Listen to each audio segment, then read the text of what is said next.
Okay. Share my screen with you guys again.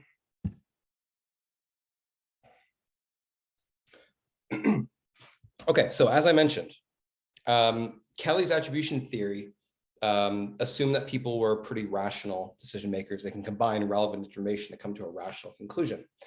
But later research in attributions showed that we don't always behave as rationally as Harold Kelly thought. And so for the rest of this lecture on attributions, we want to talk about some attributional biases.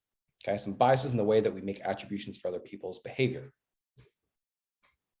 Before I do, let me start with a question. And you could just answer yes or no. Or actually, just answer yes if you agree with this, okay, in the chat. Are you an asshole? Anyone? Any assholes in this class? Okay, few yeses. I imagine most people don't think of themselves as assholes though, right? Okay, guys, there's way too many assholes in this class. You guys should be better people. But I imagine most people don't actually think they're assholes, right? So, but let me ask you a different question. Have you ever, if you've ever accidentally cut someone off while driving, say yes in the chat. Okay, that's basically everybody, right? Okay. If you've ever accidentally, or I should say, if you've ever been cut off by someone while driving, say yes in the chat. Okay, just about everybody, right? One more question. If after being cut off in traffic, if you've ever yelled, "You asshole," or something like that at the person who cut you off, say yes in the chat. Yeah, just about everybody, right? Okay, so let's combine all this information together, right? So in general, most people don't think of themselves as assholes, but almost everybody's accidentally cut someone off in traffic, right? However, so when you cut someone off in traffic, you're not an asshole. But you've also all been cut off in traffic. And every time someone cuts you off in traffic, you call them an asshole. Well, how's that fair? If someone cuts you off, they're an asshole. If you cut someone else off, which you've all admitted that you have done at some point, you're not an asshole. How do we make sense of that? This is an attributional bias that's going on here. In other words, we seem to be making different attributions for other people's behavior rather than for our own behavior, right? Because for the exact same behaviors, someone else cuts us off, they're an asshole. We cut someone off, we're not an asshole. So for the exact same behaviors, we come up with different attributions. And that is an attributional bias. And no, I wouldn't say, Mayor, that Kelly was wrong. Kelly is correct in describing how people can make attributions under certain circumstances. Okay, we can do it this way. We often do it this way, but not always. We will sometimes make attributional biases. Yeah, and I hope you have learned a little bit about your biases, because we all have them. And by shedding light onto what our biases are and the way that we think and how it can lead to wrong conclusions, hopefully we can correct for them, right? Okay, what I want to talk about now, though, is an attributional bias that is so, or at least was thought to be so ubiquitous, meaning it's everywhere, everyone engages in it all the time, that it has the word fundamental in its name, something called the fundamental attribution error, sometimes called the FAE for short. The fundamental attribution error is a tendency that we have that when we're explaining someone else's behavior, we tend to underestimate how the situation might have affected their behavior. And instead, we tend to only attribute their behavior to dispositional, internal causes. Okay. In other words, whenever we're making an attribution for someone else's behavior, we almost always attribute it to an internal dispositional cause. Because what you didn't know is that the last time you were cut off when you called the guy an asshole, okay, what you didn't know is that he had a crying baby in the back seat. The baby was running a fever and he was really scared. And he was trying to get the baby to the hospital as quickly as possible. And yet he still had this big meeting later on that day to see if he would get his promotion. So he was at the same time concerned about his promotion meeting. He was rushing a sick baby to the hospital. And in his panic, he forgot to check his blind spot and accidentally cut you off. But you didn't know any of that. You just called him an asshole. Right? Or maybe you were checking out at a grocery store. And as you're checking out, the cashier is a little bit rude to you. And on the way out, you elbow your friend. You're like, oh, what a jerk, what an asshole that cashier was. But what you didn't know is that that cashier was called in on her day off at 5 in the morning. And when she got there, the toilets are overflowing in the back. So she had to deal with that.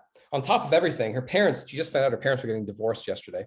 So she's really, really stressed out about that. So she's having a really bad day at work. As a consequence, when she was checking you out, she was a little bit rude to you. But you didn't know any of that, right? You just called her an asshole. Or maybe after a night out with friends, you're walking down somewhere on South Beach, you're walking down Ocean on South Beach, and someone bumps into you, right? And you turn around, you're ready to fight that person for hitting you. But what you didn't know is that that person was drunk themselves and they were walking with a friend of theirs, and their friend nudged that person. That person fell into you accidentally and accidentally bumped you. But you didn't know any of that, right? You were just ready to fight that person. In all of these situations, what's happening is that there are some really strong situational influences, external influences on the other person's behavior that's leading them to engage in that behavior. But because we're unaware of those situations, we tend to attribute their behavior to their personality, right? Let me answer a couple questions here. No, I would not say first off that we're all just assholes because we have no empathy. People can have empathy, and they do have empathy. We can all engage in sort of, not great behavior, in part because we have a very difficult time seeing things from someone else's perspective, right? I mean, how are you supposed to know that the guy that cut you off in traffic had a crying baby in the back seat and a meeting later that day, right? You're not an asshole because you called him an asshole. You just made a mistake in doing that. It's not that you didn't have empathy, it's that you weren't aware of how the situation was affecting them, right? And Dan, this is similar to the self-serving bias. Self-serving bias is a little bit more general than this. This is kind of a specific thing that we tend to do, that tends to happen. But it is kind of similar. The reason it's not quite the same thing is because we're not talking about the attributions we make for ourselves. We're only talking about the attributions we're making for other people at this point. So making an internal attribution for someone else's behavior is not necessarily self-serving. But it's not exactly the self-serving bias for that reason. Okay, we are going to see in a moment that the attributions we make for other people differ from the attributions we make for ourselves, and that is going to tend to be a little bit self-serving. But don't conflate the two ideas. Aren't we responsible for our behavior? A lot of the time, but I'm not sure what you mean by responsible. I mean, if in the example I gave that you're walking down the street and someone pushes you and you accidentally fall into someone, you're not exactly responsible because you were pushed by someone, right? You didn't decide to bump into that person. Okay.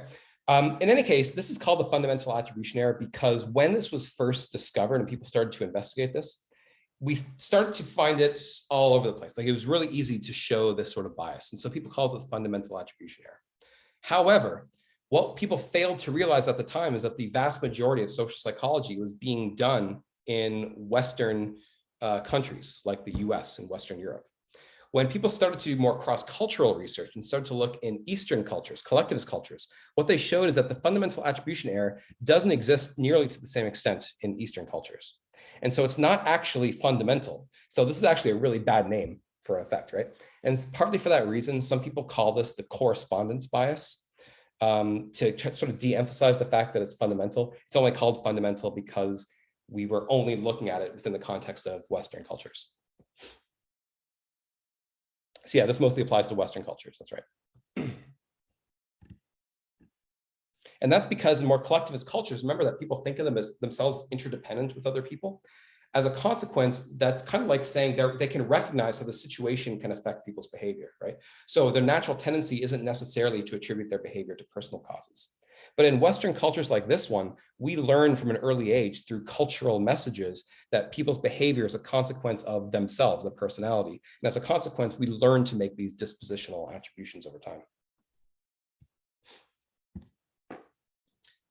Let me, though, first, let me talk about the original study that demonstrated the fundamental attribution error, which is sort of ironic because when the researchers first did this study, they did not expect to find these results.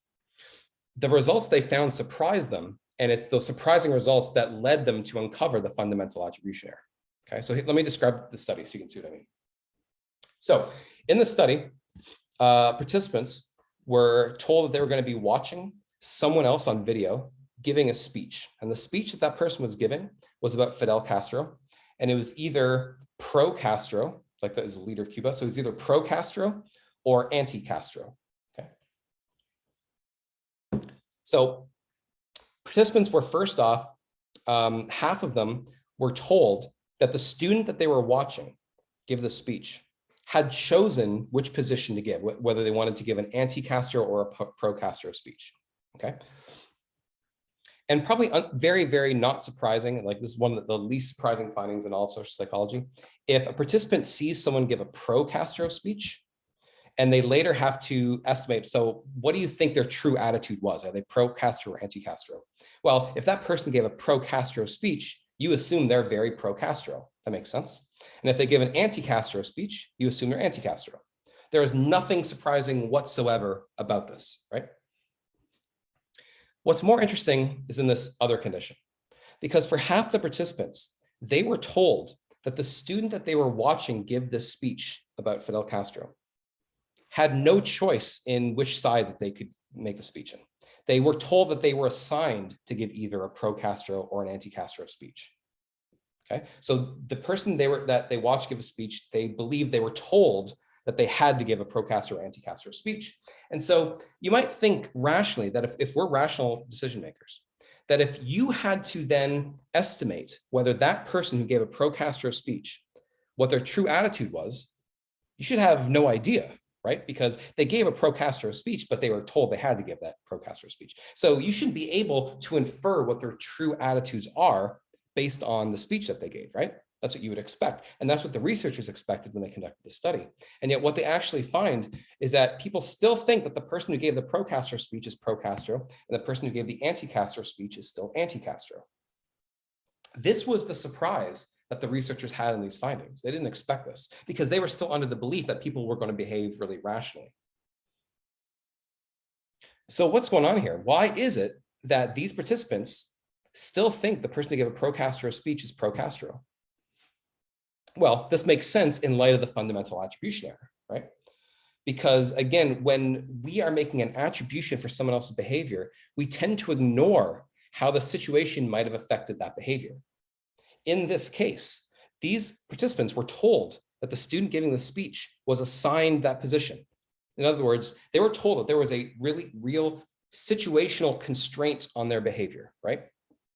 But because people tend to ignore how the situation affects those constraints, participants ignored that fact. And they assumed that the person who gave a pro-Castro speech, that actually reflected their true underlying attitudes. And that the person who gave an anti-Castro speech reflected their true underlying attitudes, even though they were told how the situation affected that person's behavior, right? That's how strong the fundamental attribution error is. We will just simply ignore any information that suggests that other person's behavior is a result of some sort of situational factor. Okay, so that's the first study that showed the fundamental attribution error. Let me describe another famous study that demonstrated this as well. So in this study, what researchers did is they basically put on like a game show, basically, okay? And so participants were randomly assigned to one of three conditions, to play one of three roles. So a third of the participants played the role of a questioner. This is like the host of the game show. The job of the host was to come up with a list of questions that they knew the answers to. So like we all know some general trivia knowledge, right? So you could come up with a list of, let's say, 5 questions that you know the answers to. Okay, but that was the key, that you could only come up with questions that you already know the answers to. That's going to be key for later on. Okay, so if you're assigned to play the host, you can do that fairly easily. For another third of the participants, they were playing the role of a contestant. The contestant is in the game show, right? They're playing the game show. So they're going to be asked the questions that the host came up with. And obviously, they're going to get some of those questions right and some of those questions wrong, as you can imagine. Finally, the last third of participants were playing the role of observers, kind of like audience members at a game show. They were simply watching this happen, okay? But they didn't actually do anything other than that. At the end of the game show, everybody, the questioners, the contestants, and the observers, they all had to rate both the questioner and the contestant in terms of their general knowledge. Okay, so that's what I'm going to show you here. So higher bars means that those people thought that the questioner or the contestant had more knowledge. Okay, I'm going to walk you through this step by step. First off, though, you should appreciate one thing. Due to random assignment, remember the point of random assignment is to ensure that your groups are identical on average on all these demographic characteristics. And what that means is that on average, the questioners should have the same level of general knowledge than the contestants. So if people were behaving rationally, then they would rate the questioners and the contestants at about the same level of general knowledge. Okay. And when you ask the questioners, that's basically what they did. That little tiny difference there is basically not meaningful in any way. They basically said that they rated themselves in terms of their general knowledge, and they rated the contestants, and they basically said the contestants had about the same general knowledge as they did. Okay, so they were actually behaving pretty rationally here. What's more interesting is what happened with the contestants and the observers. Because suddenly what you find is that when you ask the contestants to rate the general knowledge of the questioner and then of themselves, they think the questioner is a lot smarter than they are, has a lot more general knowledge. And if you look at the observers' ratings, they show the exact same pattern. Okay, so there's something going on here. Both the contestants and the observers' ratings seem to be biased somehow. They think the questioner has more knowledge than the contestants. Why do they think that? Okay, well, take it from an observer's perspective, right? So you're watching this game show go on, and the host is asking the contestant a number of questions. And the contestants, they get some right and some wrong. But the host knows the answer to every single question, right? Now, why does the host know the answer to every single question? Well, because the host came up with the questions. The host could only come up with questions they already knew the answers to. So the fact that the host knew all the answers doesn't actually tell you anything about the host's knowledge, because they were just coming up with questions they already knew the answers to. So if we were able to understand how the situation was set up in such a way to ensure that the host knew all the answers already, then we would understand that the host doesn't have any more knowledge than the contestants do. And that's exactly what happened with the questioners themselves. The questioners, the hosts, they knew that the only reason they knew the answers is because they came up with the questions, right? So the fact that they knew all the answers and the contestants only knew some answers, that doesn't tell them anything about their knowledge, their general trivia knowledge. So they correctly ascertained that they had about the same level of knowledge as the contestants. But from the contestants' perspective, from their perspective, they are only getting, let's say, half the questions right, but the host is getting all the questions right. The host knows all the answers. So they mistakenly conclude that that's because the host has more knowledge. They're completely ignoring how the situation of that study ensured that the host knew all the answers, right? They're ignoring the situational constraints on the behavior. So they come to the mistaken conclusion that, in fact, the fact the questioner knows all the answers, that must reflect, there must be an internal reason for that. They make an internal attribution, and they assume the host knows all the answers and therefore has high knowledge in terms of trivia. Okay, so what the study is showing is that both the contestants and the observers are engaging in the fundamental attribution error. They're attributing the host behavior to an internal cause, when in reality, it should be due to an external cause. Okay, is that clear to everybody?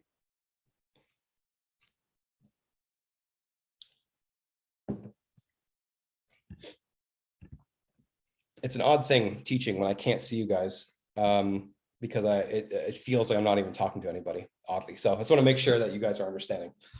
Okay. So the question, I guess, is why is it that people engage in the fundamental attribution error? why do we engage in these sorts of biased attributional processes? And there's really a number of reasons why we do this. First off, we saw before that we are limited capacity processors, right? This is why we rely on heuristics, right? Because there's only so much that we can think about at any given time. Our brains can only hold so much information in short-term memory at one time. We're limited capacity processors.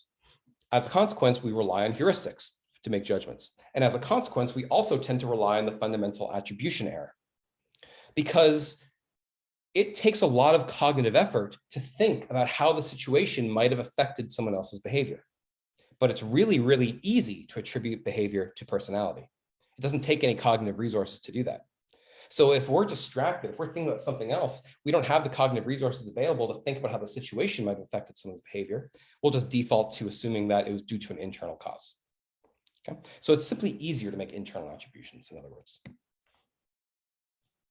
Secondly, when you observe a behavior, the behavior is really salient, right? When you get cut off while driving, it's obvious you got cut off. But the situation is not very salient at all in a lot of cases. Like, how are you supposed to know that he was rushing his kid to the hospital? And how are you supposed to know that he had a big presentation later on that day for a promotion, right? Like, how are you supposed to know how that situation existed? So because the situation is not salient, and by salient, I mean just stands out, right? So the situation doesn't stand out to you. It's not obvious to you. And when a situation is not obvious, we kind of think that there is no situation. As a consequence, we default to personal attributions, to internal attributions.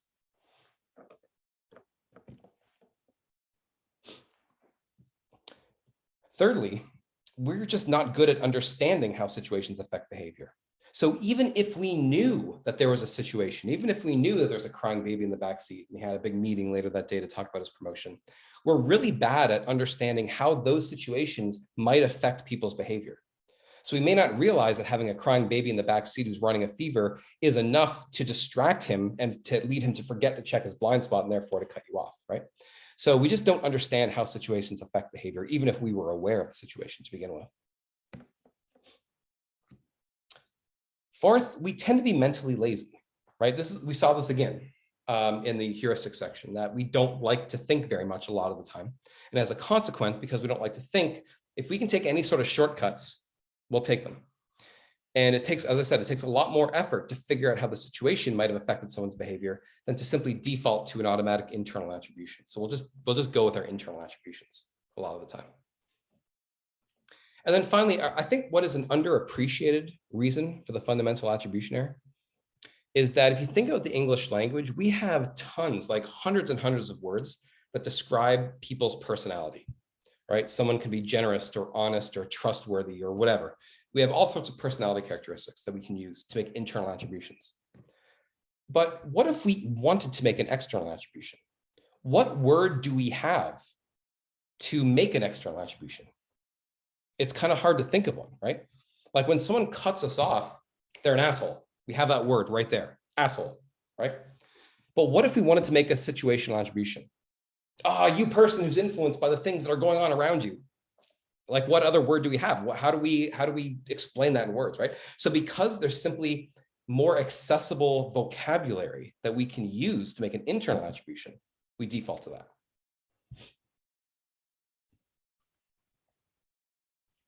Okay, so as I mentioned, the fundamental attribution error tends to be, I don't want to say limited, but much more prevalent in Western cultures than in Eastern cultures. And here are some studies that looked at this. So this first study, what they did is they looked at two populations, one Western individualist population, an American population, and one Eastern collectivist population, which is an Asian Indian population. And what they did is for people at varying ages, they looked at all the attributions they made, and they looked at what proportion of those attributions were internal. Okay, so this proportion of personal attributions is the same thing as saying the proportion of internal attributions, right? So what happens first off is if you look at the American sample, we start off in this country, we start off making relatively few personal attributions when we're at a young age, but over time, as we get older and older, we make more and more internal attributions. And that's because in a Western culture, in an individualist culture, we are taught that the reason that people do things is because of their personality. We're taught that we're exposed to those sorts of messages all the time through the culture, right? So as a consequence, as we get older, we learn to make more and more dispositional / personal / internal attributions. But you don't find that in Eastern cultures, at least not nearly as much, right? In this Asian Indian culture, they start off making just about the same proportion of internal attributions that we make in this culture at age 8. But over time, they're not learning to make more and more internal attributions. Because in Eastern cultures, they're not taught that people's behavior is simply the result of the personality. They're taught about the interconnectedness between people and between people in the situations. So they understand that the situation can affect people's behavior. As a consequence, they're not taught that behavior is only the result of internal attributions.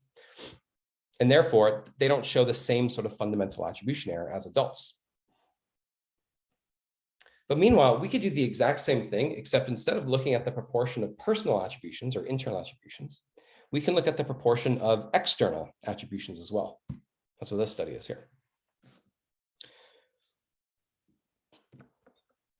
And if we start off by looking at an American culture, what we see is that we start off making relatively few external attributions at a young age, and we don't make more and more over time. Because again, in this culture, we're not taught that other people's behavior is a function of the situation. But in a more Eastern collectivist culture, what you see is this: they start making the same proportion of situational attributions as a child, but over time, they learn to make more and more situational attributions over time. Again, because that's what they're being taught by their culture. So as a consequence, if you look at adults in collectivist cultures, they're less likely to engage in the fundamental attribution error because they're more likely to make external attributions for other people's behavior. Okay, so that's why the fundamental attribution error is kind of misnamed. It's not the best name because it is roughly limited to people from, I shouldn't say limited, but it's much more prevalent in people from Western cultures. Okay, so what we've learned so far is that because of the fundamental attribution error, what that means is that, again, we overemphasize the internal attributions on other people's behavior, right? And we ignore the situational attributions. Well, if we're likely to attribute other people's behavior to internal causes, it only seems fair that we would attribute our own behavior to internal causes as well, right? And yet, that's not what we do. Because a second attributional bias that people have discovered is something known as the actor-observer effect. And the actor-observer effect refers to this bias that we have whereby we attribute other people's behavior to internal causes, but we attribute our own behavior to external causes, to situational causes, right? So when someone cuts you off, it's because they're an asshole. When you cut someone off, it's because you were distracted by something else, right? It's almost like you have excuses for your own behavior, but you don't make excuses for other people's behavior. We're biased in that way, right? So if you trip, it's because you're clumsy. That's an internal attribution I'm making for your behavior. But if I trip, it's because something got in my way, right? I'm blaming something external to myself. That's the actor-observer effect bias, okay? People sometimes get confused between the fundamental attribution error and the actor-observer effect. So again, I'll say it again so you don't get confused. The fundamental attribution error is only applies when we're explaining someone else's behavior. It has nothing to do with our own behavior, okay? Only when we're explaining someone else's behavior and we over-attribute it to internal causes. The actor-observer effect is the difference between how we explain someone else's behavior in terms of internal causes versus how we explain our own behavior, which is in terms of external causes. Okay, so don't get those two confused. They're similar, but they're a little different. And there's lots of examples of this bias where we explain other people's behavior differently than we explain our own behavior. So for instance, some studies looked at people who were incarcerated, who were in prison, and they looked at those people's explanations for what landed them in prison. And then they also interviewed the counselors of those prisoners. And they asked the counselors to explain why did the prisoner end up in prison. And what tends to happen is that the counselors will explain the prisoner's behaviors in terms of their personality, right? So they'll say things like, the reason they committed that crime is because they're a naturally aggressive person, which they've learned as a young child and that sort of thing, right? So they make an internal attribution. But the prisoners themselves will make external attributions for their own behavior. So the reason I committed that crime is because, well, it was my friend that really wanted to do it, and he made me do it, and kind of forced me to go along with him, and I didn't really want to do it in the first place. So they're explaining their behavior in terms of external causes, right? Someone else led me to do it. A number of years ago, there was a column in the paper called Dear Abby, right? And people would write in to Dear Abby with some sort of situation they're having and ask her for advice. She would just give advice to people. And some researchers did some analyses of these Dear Abby letters. And what they showed is that when people who were writing into Dear Abby, when they were explaining their own behavior, they tended to explain it in terms of the situation. But when those same people were explaining other people's behavior, they tended to explain it in terms of the situation, which is exactly what we expect. Or sorry, what did I say? Their own behavior in terms of the situation, other people's behavior in terms of their personality, right? So, which is basically what the actor-observer effect is. This last study looked at college roommates. And what they did is they gave the participants a series of traits, honest, trustworthy, etc. And people had to rate both themselves and their roommate in terms of whether they exhibited those traits a lot, all the time, some of the time, none of the time, that sort of thing, right? And what they showed is that when explaining other people's behavior, so if I had to rate my roommate in terms of their trustworthiness, I would say either that they're trustworthy all the time or they're never trustworthy. I would do one of those, I kind of use the extremes, right? When I explain my own behavior, everything always depended. So am I trustworthy? Well, it depends. Like with my friends, I'm trustworthy. I'm not as trustworthy with members of my family. So it kind of depends. And for every trait that they looked at, people would tend to say it depends when they're using it to describe themselves. So I'm honest sometimes, but not other times. I'm generous sometimes, but not other times. But when explaining other people's behavior, it was always, oh yeah, they're always generous or they're always not generous. In other words, people could understand how whether I'm generous or not depends on the situation, right? But for other people, we wouldn't do the same thing. We wouldn't say it depends on whether they're generous. They're either always generous or they're not generous at all. Okay, so we were unable or unwilling to recognize the situation might affect other people's behavior.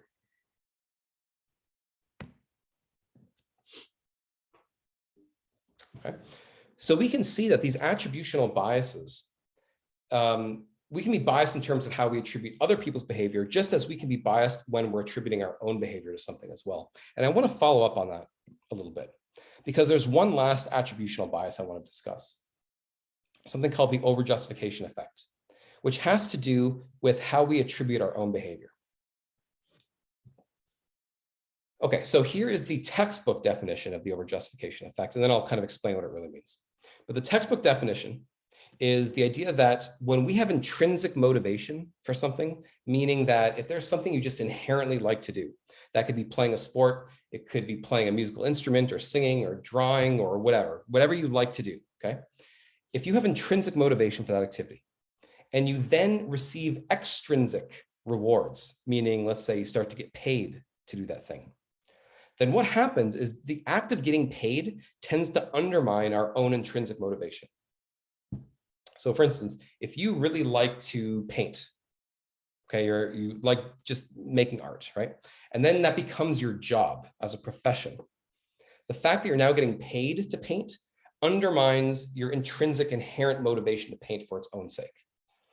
And the reason why the overjustification effect occurs is due to an attributional bias. So I'm going to have to explain what I mean by that. So let me describe to you a classic study that looked at this. And in the study, what these researchers did is they went to a school on 3 successive days, okay? And on the first day, what they did is they brought a bunch of markers and allowed the kids to play with the markers as much as they wanted to. And for the kids at the school, they enjoyed playing with the markers. They had intrinsic motivation, in other words, to play with these markers, okay? That's what we've established on day 1.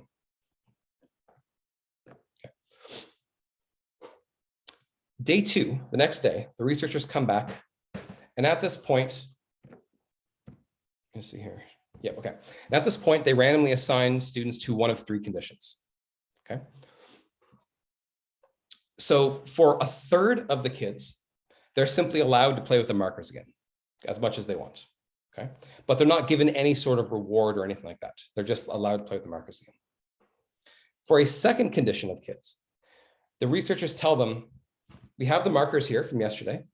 If you guys want to play with them, you can play with them as much as you want. And if you play with the markers, at the end of the day, you're going to get a reward. You're going to get a blue ribbon and a good player certificate. So in other words, those kids have an expected reward. Okay.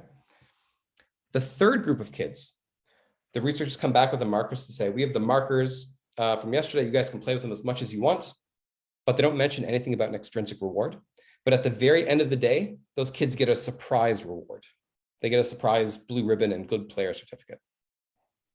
So basically, there are three conditions in this study, right? This is their condition on day 2.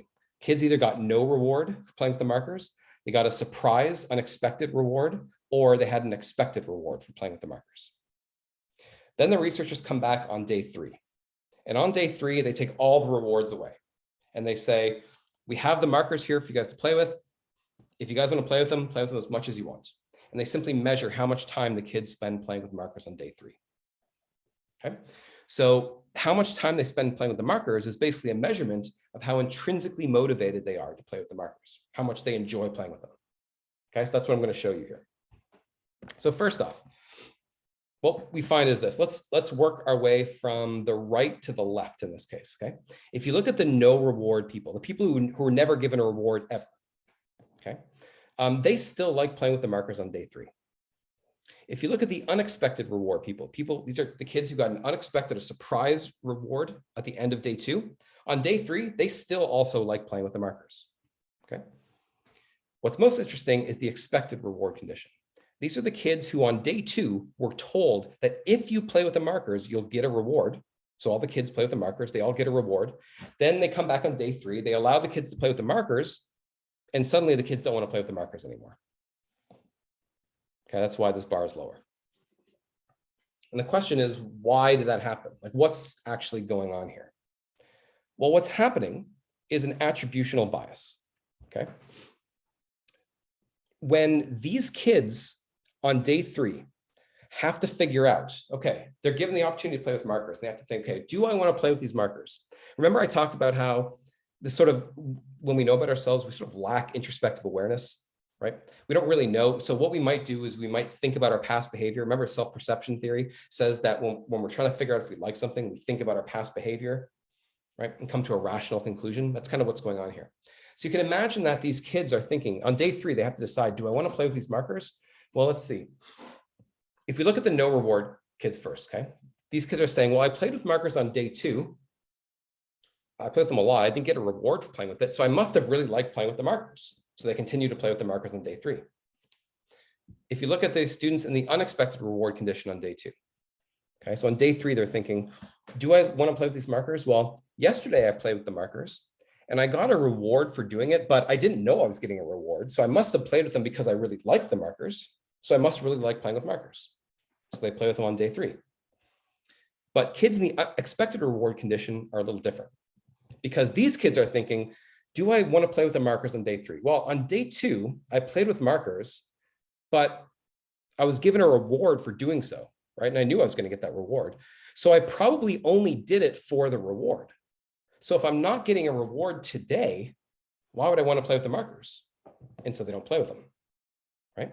So these students came to the wrong conclusion about whether they liked playing with the markers based on what happened on day 2. If they had received this extrinsic reward, they started to think the only reason they were engaging in that behavior was for the reward.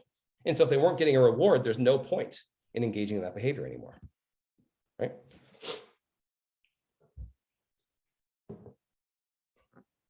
Okay, and I'm getting a few questions here I want to go over.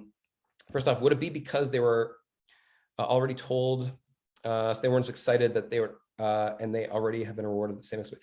I mean, that's kind of it, right? So it's kind of like, what's happening is that they mistakenly start thinking that the only reason they were playing with markers is because they got the reward. And so if the reward's being taken away on day 3, like, why would I play with it anymore, right? Yes, that's kind of it, right? Mayor, I'm not quite sure what you mean when you say the pressure placed on people. If you want to expand upon that, I can respond. Michael, does this affect professional athletes? It could. People have definitely talked about how it could affect professional athletes, right? There's no theoretical reason why it couldn't. Couldn't it just be that they wanted to play with other things, having already played with the markers? Yeah, but Lorraine, so that's a good question. But if that were the case, then that would also have affected the kids in the no reward and the unexpected reward conditions as well, right? Because they also played with markers on day 2. So why are they still playing with the markers on day 3? It has to be something to do with the expected reward that's causing the effect.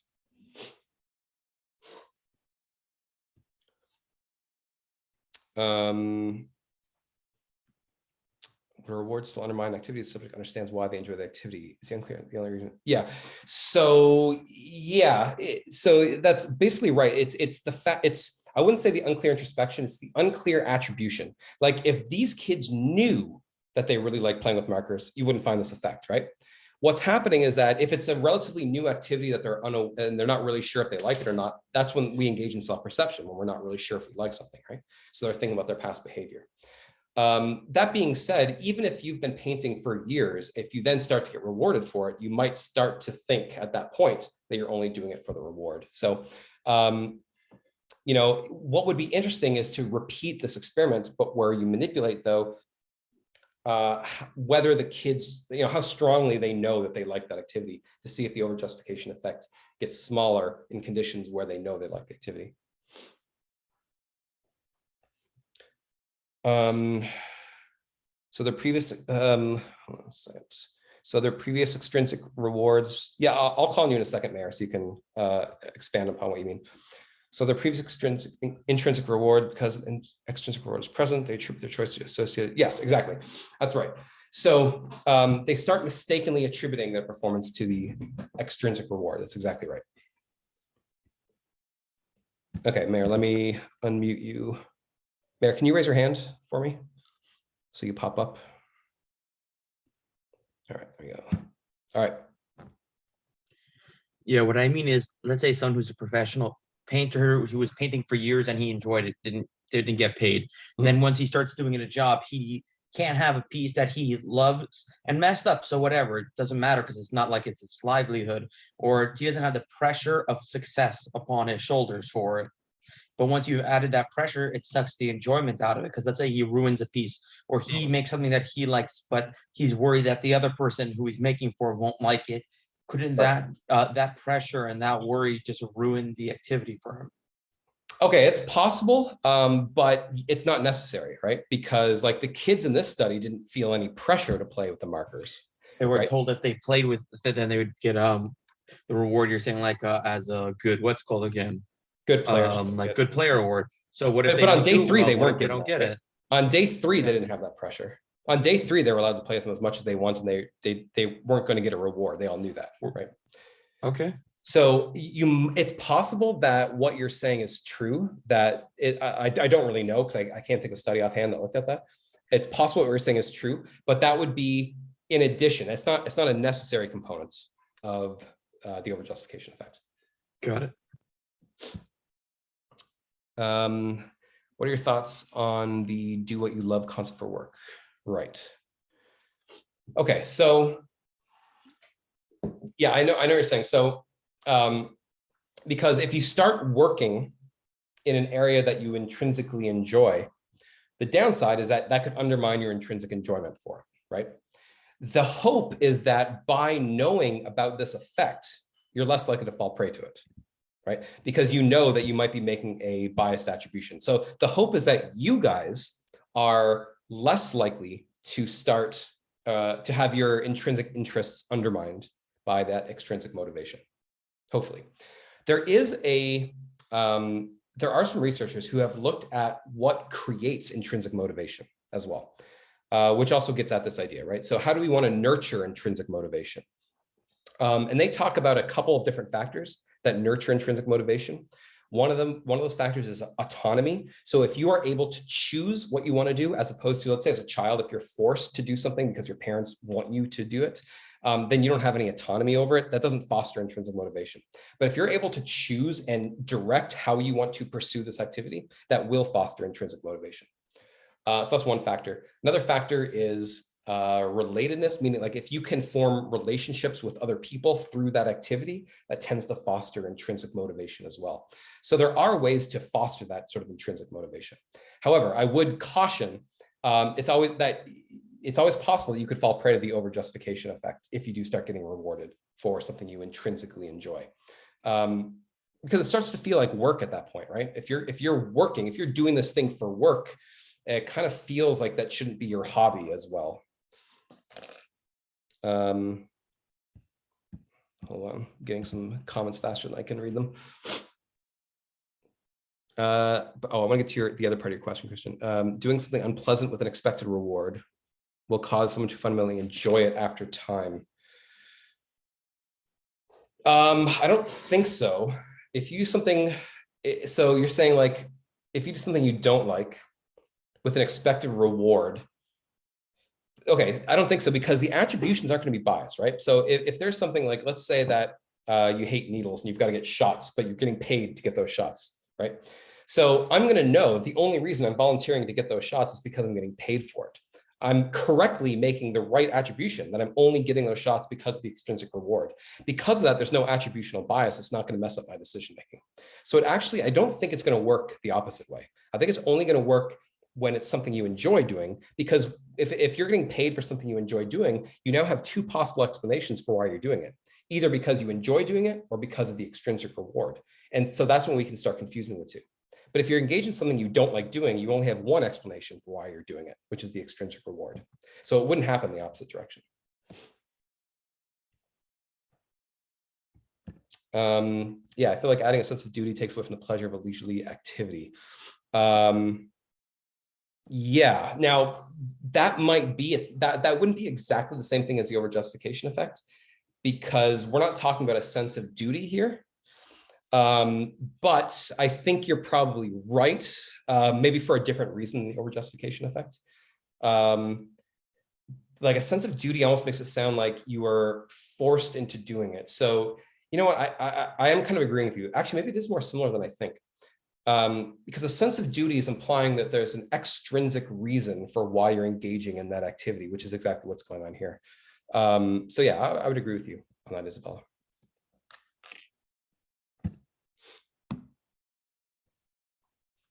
Okay, so what's happening here is that getting an extrinsic reward changes our attribution for our behavior. And the reason is because, as I just mentioned, we now have two possible reasons why we're engaged in that behavior, either because we find it intrinsically rewarding or because we're getting this extrinsic reward for it. And we confuse those two. And that's what leads to the over-justification effect, right? So people start coming up with this inference, which seems rational, but which leads them to a wrong conclusion. So these kids start thinking the only reason they're playing with the markers is because they got the reward, not because they like them. And if that's the case, that the only reason they're doing it is for the reward, then if you take the reward away, there's no reason to engage in that activity anymore, right? There's no reason to play with the markers anymore.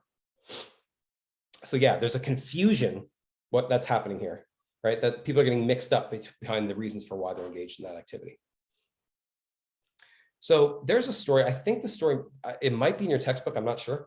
I'm not sure if the story is true or not, but it goes like this. There's a man who owns a store, and the store, the front of the store is these big plain glass windows. And he had a problem because these kids would come around a lot and they would start throwing rocks through his windows, and it was costing him a lot of money to replace them all the time, right? So we had to figure out a way to get these kids to stop throwing rocks through his windows. Now, what I think most people would do is they'd go and yell at the kids and basically make sure they don't come back, right? But this guy is a little more sophisticated. He wanted to use some social psychology. So what he did is he went out to the kids and he said, hey, don't run away. I actually like what you guys are doing. I like that you guys are throwing rocks and breaking my windows. In fact, I like it so much that if you guys come back tomorrow and throw rocks through my windows, I'll give each of you a quarter. And the kids are thinking, well, I mean, we're going to do it for free anyway. So yeah, we might as well get paid to do it. So they come back the next day, they throw rocks through his windows, and the shop owner comes out, gives each one a quarter and says, thanks guys, I love what you're doing. I want you guys to come back tomorrow. I only have 10 cents. I don't have as much money. I can give you 10 cents though if you come back tomorrow to throw rocks through my windows. So the kids come back the next day, throw rocks through his windows. The shop owner comes out, gives each kid a dime, Says, guys, I love what you're doing. I really want you to keep doing this. I would love if you guys came back tomorrow and threw rocks through my windows. The only problem is I don't have any more money to pay you, but I'm hoping you would do it for free. And the kids look at him and say, well, if you're not going to pay us for throwing rocks through your windows, why would we do it? And they leave and never come back. Okay. What happened here is that this shop owner used the principles of the overjustification effect. He started to pay the kids to throw rocks through his windows. The kids started thinking the only reason they're throwing rocks through their windows was because they're getting paid for it. So when the shop owner stops paying them, suddenly the kids, they've lost their intrinsic motivation to throw rocks through their windows. That's effectively the overjustification effect. And I think this has a lot of implications. For instance, let's say that you're a parent and you want to reward your kids for getting good grades, right? You want to encourage them to get good grades, to succeed academically. And the most common strategy I think that people are going to have is you reward your kids if they come home with good grades. That makes a lot of sense, right? Take them out for ice cream or something. Here's the problem with that strategy though. Once you do that, the kids are going to start thinking that the only reason they're getting good grades is because you're rewarding them. At some point though, they're going to go away to college or something, right? Suddenly you're not going to be rewarding them for bringing home good grades. And the kids are going to start thinking, well, if I'm not being rewarded for good grades, then why would I care if I get A's? And so they slack off, they don't do as well academically. So what's happening here is that in your attempt to encourage them to do well, you've accidentally undermined their intrinsic motivation. And I see someone asking, is that a form of reverse psychology? I guess reverse psychology is a term that is not used by psychologists, at least not as far as I know. It's kind of a term used outside of psychology to explain certain psychology. There are a couple of different like psychological phenomenon that would fit under that general idea of reverse psychology. You could consider this to be one sort of. We're also going to see later on, there's something called psychological reactance that also has to do with what people would refer to as reverse psychology. And they still wanted to throw rocks when it was encouraged. I'm not quite sure what you're saying there, Isabella. If you can expand upon that, I can get back to you. Okay, so what can you do? What can you do if you do want to help your kids succeed? Well, remember, if we go back to this slide here, the expected reward undermined their intrinsic motivation, right? But the unexpected reward didn't. So you could give your kids unexpected rewards whenever they bring home good grades, but it really has to be unexpected, because if you only do it every other report card, the kid's going to learn that every other report card they get a reward. So it's going to become an expected reward if you do it all the time, right? So it truly does have to be unexpected. Also, as I mentioned, if you want to nurture intrinsic motivation, I think you want to allow your children to feel a sense of autonomy, right? To feel a sense that they're in control, like they get to decide sort of what subjects they want to take or something like that. That should tend to maintain their intrinsic motivation as well. Okay. And yeah, just because the term reverse psychology doesn't really, it's not really a psychology term. It's not a term that psychologists actually use. It can mean different things to different people. That's why I'm kind of skirting around that issue a little bit, because what you might mean by reverse psychology might be something different than what someone else means. That's why I don't want to get into that too much here. When I was a kid, when I was a young kid, I used to play soccer, like a neighborhood soccer league, right? And I was always annoyed because on other teams, some of the coaches of some other teams would take the kids out for ice cream every time their team won. But I was unfortunately never on those teams, right? My coaches never took me out for ice cream. So I was always kind of annoyed at that. But in retrospect, I realized that maybe that was a good thing, because what these coaches were doing is, or what they thought they were doing, they were trying to encourage their kids to play well, right? By rewarding them with ice cream. But what they might have been doing is accidentally undermining their intrinsic motivation to play soccer, because those kids are going to start to think that the only reason they want to try hard is because they get rewarded with ice cream. But maybe the next year they're in another league with a different coach who doesn't take them out for ice cream. And they're going to start to think, well, why would I try hard if my coach isn't going to take me out if we win a game, right? So they might have accidentally undermined the intrinsic motivation of those kids as well. Catherine, doesn't this conflict with how reinforcement works? That you add a reward and because of that, you'll reinforce the behavior. Right, so no, it doesn't. that idea that rewarding a behavior will increase its likelihood is true as long as you keep rewarding that behavior, right? We're talking about a situation where we're rewarding that behavior, then all of a sudden we stop, okay? And then that's when you see this sort of decrease in intrinsic motivation, only when people stop getting that reinforcement. Also, I'm not an expert in animal psychology, but because it's an attributional process, it's only going to work among creatures that are able to make attributions about their own behavior. That's going to be humans. I don't know if animals are able to do that or not. As a consequence, you may not see the same thing with animals if they're unable to make attributions, but I'm just not an expert in comparative psychology like that, so I can't say for sure.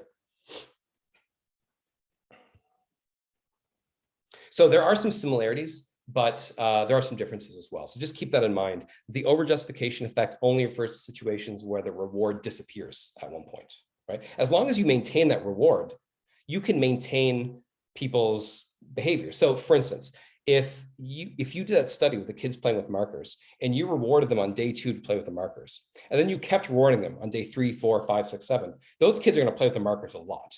That's what that positive reinforcement is going to be. You'll still maintain a really high level of that behavior.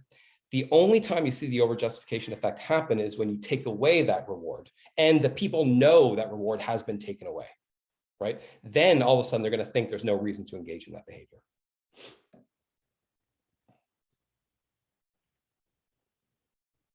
Can this be applied to the workplace? Like if you don't get promoted and you think you should be? I mean, it certainly can be applied to the workplace, absolutely. If you don't get promoted when you think you should be, I'm not quite sure how that factors into the overjustification effect per se.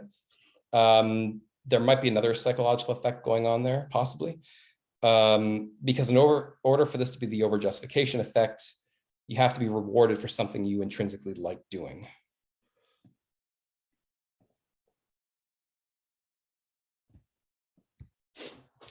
Okay, I think I caught up with the questions mostly.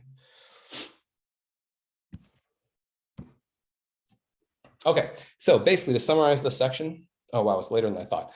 People naturally make attributions for other people's behavior and for our own behavior. We do the same thing.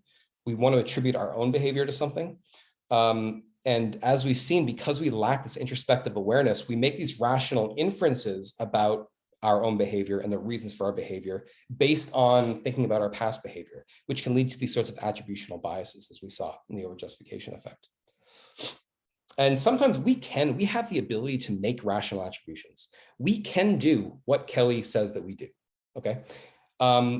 If we have enough cognitive resources available to think about the information, if we're motivated to come to an accurate impression, to an accurate attribution, et cetera, we can make rational attributions, just like you guys did when you had to figure out why John was stepping all over Carmen's feet. You could figure out it's because Carmen's a bad dancer, right?